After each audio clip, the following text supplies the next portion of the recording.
بسم الله الرحمن الرحيم تبت يدا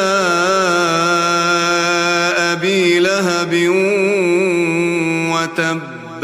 ما أغنى عنه ماله وما كسب سيصلى نارا ذات لهب وامرأته حمالة الحطب في جيدها حبل من مسد